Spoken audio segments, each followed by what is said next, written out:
ladies and gentlemen, welcome back to our Journeyman Career Mode here, currently with Gil Vicente in the Portuguese League. Now, it's our first full season in control, and we've managed to sit them in 6th position as the January transfer window opens. Now, currently there is an issue on PC with the gameplay, which is what we saw in the last episode. I didn't even realize why it felt so concrete and so sluggish. Apparently, it is a known issue, and there is a patch coming, but at the time of recording this, that patch isn't out. So in today's episode, I'm not going to put any gameplay in. We're just going to go through here and get to the end of this season and see what's going on. I don't think we're going to win the title, but who knows? We could make some decent moves here in this January window. We're obviously going to scout more for youth talent. And of course, we are looking to bolster our Icelandic squad. So it's probably a relatively shorter episode without any gameplay, but we'll look to continue to build here. And that'll set us up to start recording the next episode at the start of a brand new season, and we can get back to the regular formalities of trying to get a full season into an episode that is, you know, back in formation. The MLS kind of threw that off a little bit, but we'll get back on track. We'll get through here to the end of this season and see how we're faring. So let's jump into this transfer window.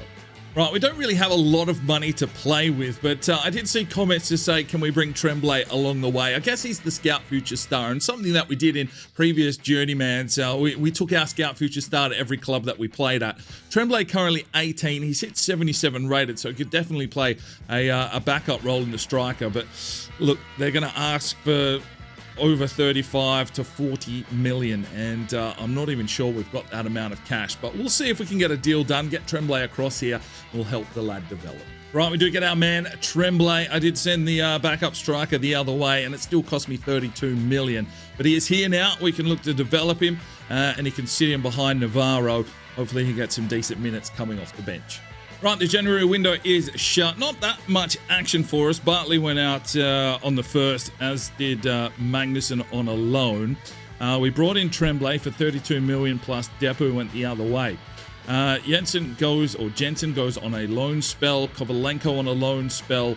Marlon got sold for 870. Peterson goes on loan, and that was about it. So unfortunately, not a lot of action there in January, but hopefully we can have a good second half of the season.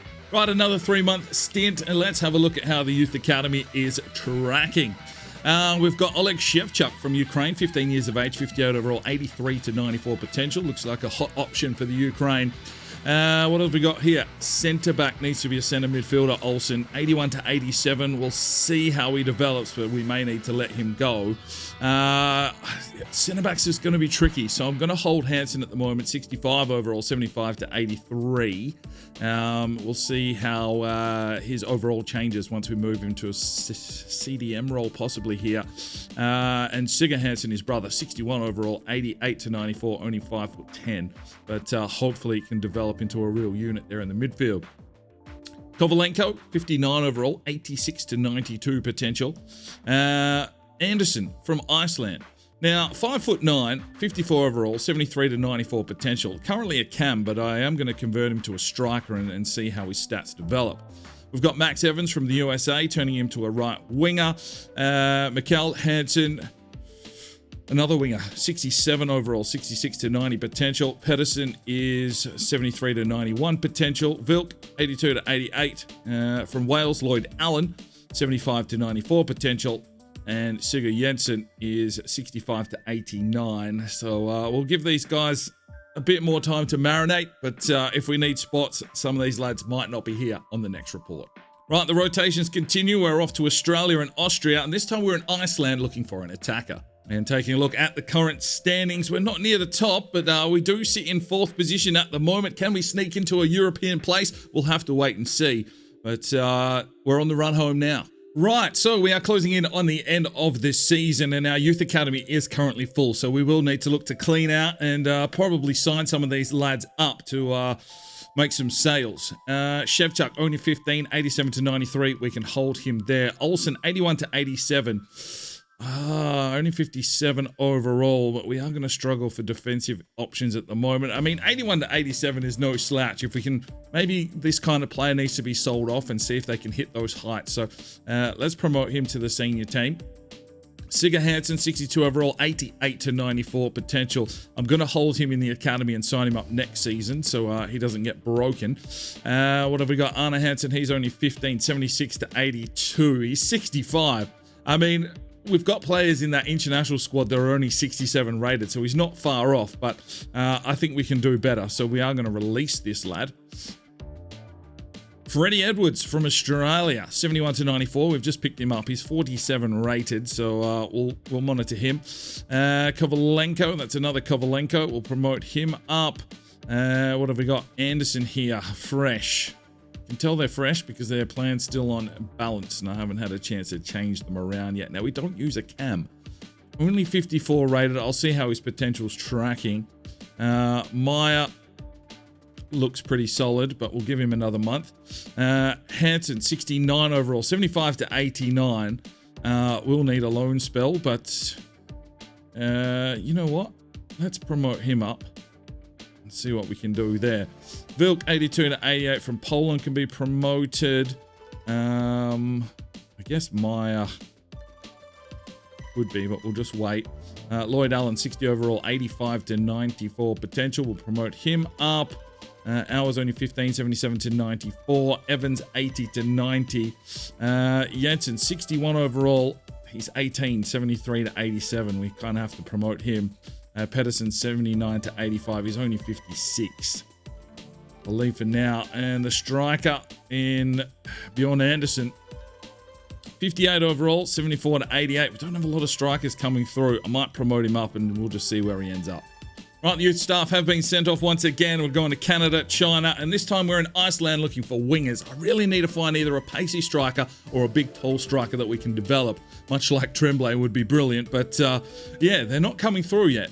Right, so we are now at the end of the season. Let's have a look at how the squad is tracking. Hansen up 7 to a 64 out on loan, Icelandic goalkeeper. Magnuson's gone up 7 to 70. So, yeah, that is some decent growth there for another Icelandic goalkeeper. Marin up 3 to 63, transfer listed. Hansen's our goalkeeper here at the moment, plus 3 to a 70.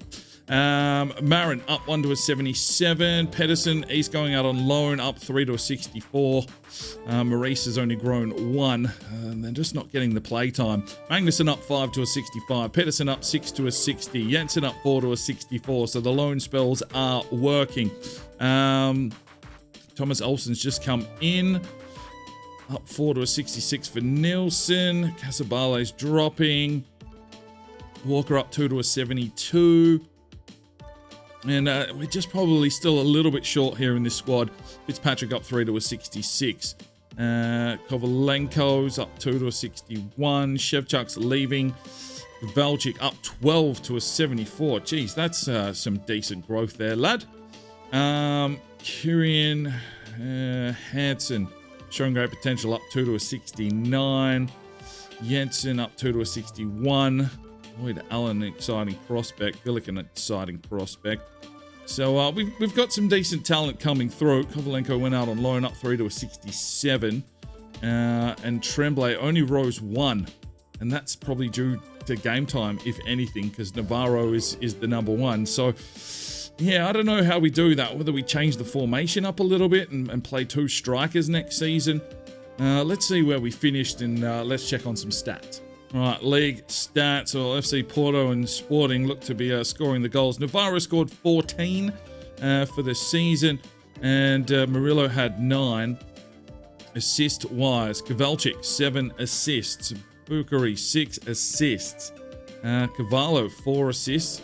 Clean sheets. Well, Hansen had 7 from 33, so starting to get there, but he still needs a fair bit of growth, and we'll have to wait and see what goalkeepers come back. They could push him out of that position. Right, we did make it to the semi-finals of the Portuguese Cup, being knocked out by FC Porto 5-2 on aggregate, and they eventually won it 2-1. Champions League was won by Man City over PSG. Europa League won by Liverpool over Bayer Leverkusen. And the Conference League has been won by AZ over Red Bull Salzburg. Right, so unfortunately we still sit in 6th, 29 points off the pace, which tells me we need more growth and more reinforcements to go into next season. So expect a big transfer window. Hopefully we've got some money. Maybe we sell off Navarro and just play Tremblay up top and let him grow and develop and try and build a team around him using the money that we get from Navarro. I'm not too sure. Let me know your thoughts in the comments section on, how we can progress this team, because we need to get on the level of Sporting and Porto so we can challenge for this title and then, look to move on. What year are we in? That's probably the next question, because the World Cup can't be too far away. What would that be? I think that's the end of 2024. So, yeah, maybe a season or two and that World Cup stuff should start kicking off. So we don't have a lot of time for that first experience. But maybe, just maybe, we'll have half a dozen players in that squad. So something to look forward to. Sorry about the short one. It is purely down to that patch. I need that patch. And hopefully by the time I come back to start recording next week, that patch has dropped and we can get back into gameplay. But that sort of cleans things up. We'll start fresh with a new season in the next episode. Thanks for joining me today on this journey. I'm Sparring DK. It's 5 o'clock somewhere, and you have a good one. The Sparring DK channel now has Patreon, and if you feel like just going that little extra step to help, the channel grow, you can go across to the website, pledge your allegiance to myself, and for $1 a month, you're basically putting it in a jar and allowing for us to go and buy some more beers and record some more beer drinking episodes. Thank you very much to the current lads that have gone ahead and supported the channel. Absolutely tremendous to see anybody willing just to give that $1 a month at this stage. I cannot thank you from the bottom of my heart. You really will make a difference in the future. So jump across there if you're that way inclined to the Patreon channel. Sign up today and we'll see if we can get some extra beer drinking episodes for you at home. Now, if you are looking for some more content, we've got a couple of videos, one here, and if you want to subscribe, there's a button right there. So go ahead, subscribe, and you'll be notified when the videos go live. Make sure you put on that notifications bell. We'll see you next time.